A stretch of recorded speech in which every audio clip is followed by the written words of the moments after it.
earlier we mentioned about leisure and work. So work is good. Work can be fun.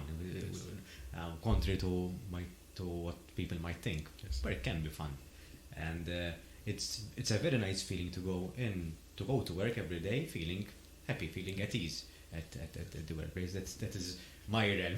Yes. So that is very nice. However, we need to balance things out. We need to spend time with family. We need to spend time with friends, and to do hobbies. Yes. And also to push ourselves. Yeah. And to stay with what nowadays are being called negative emotions. Because it's through those negative emotions that we grow. Emotions are a signal that our body, our brain are giving us to change something or to do something or to solidify something. It's not a permanent state for sure, unless we make it a permanent state. And it's not the most important thing. Yeah.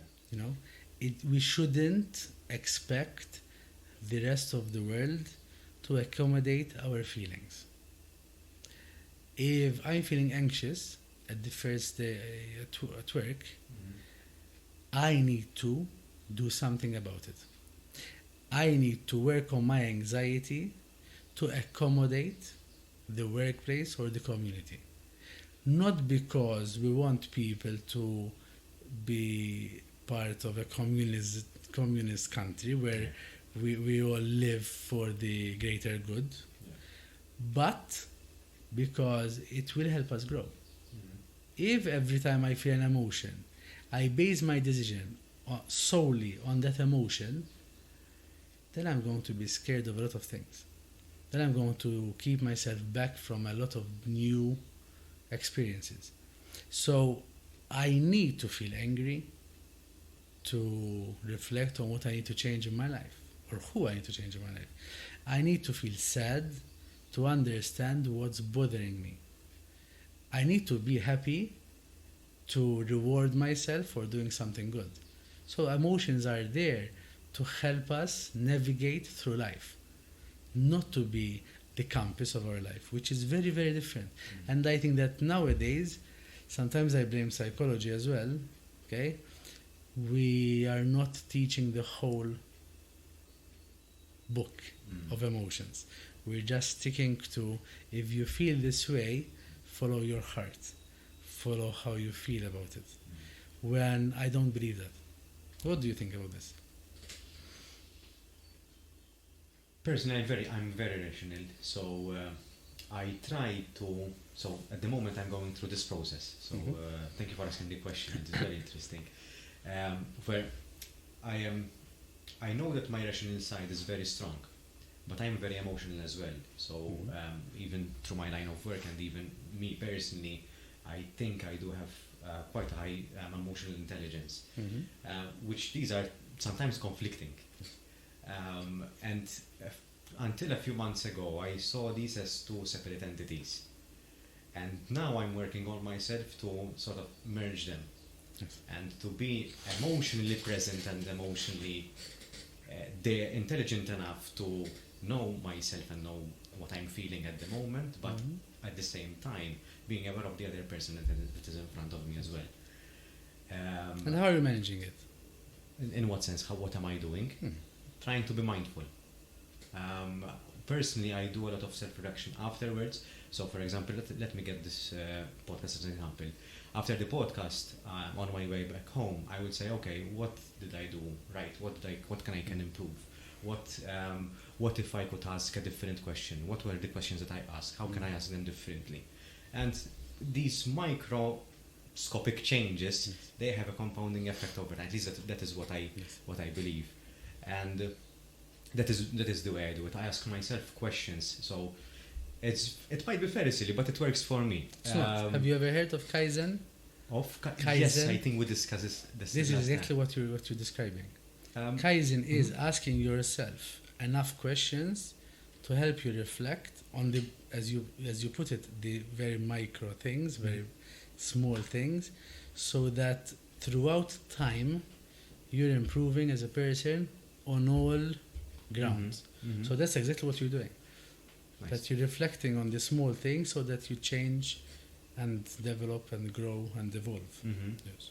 What I find most useful is that I look back 3 months time, 6 months time, and see, okay, where did I come from? How was I thinking 6 months back and 6 months in the past?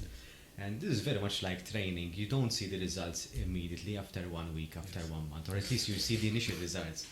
But the real results come in at a later stage. And our brain is like a muscle, so we have to train it, and train it. But yes, at the moment I'm on a journey to because I think that is one skill that I need to develop in order to be successful in my business as well. To merge the rational side and the emotional side as well. This is what we do here as well at Willingness, where every week we stand up in a circle and we give each other feedback. And we say one thing that we appreciate about the person, which sometimes is them working on the feedback we gave them or they gave us last week. Okay. And one aspect where we feel they need to focus on to grow. Sometimes people get the same feedback week after week because they're working on it, but they're still struggling with it. Yeah. But at the beginning it was very difficult. And what made it difficult was not we were too critical, but everyone's trying to be nice to each other. Yeah.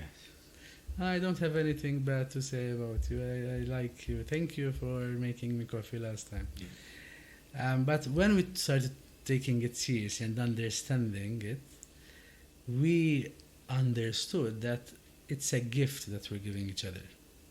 So I spent a week working with you. So I'm observing you. What you're doing is affecting me.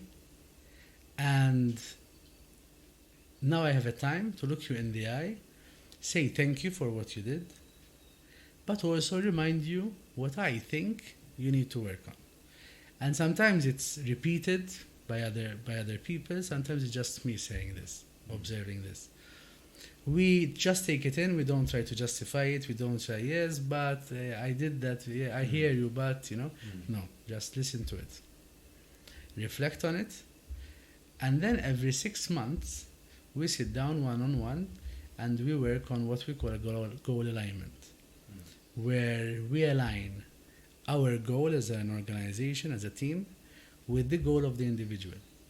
And every 6 months, I'm saying this because you mentioned it as well, every 6 months, me and the partner at Willingness, we look ourselves for 2 days, we reflect on the last 6 months, and we plan the next 6 months. And then we spend the whole day, literally the whole day, with the team, sharing with them where we feel we came from and where we're going. And obviously they give feedback too. And then we have small workshops where everyone focuses on an aspect of the goal so that we all push to reach the same goal at the end of the 6 months. Yeah. But I, as a leader here, I've seen people grow.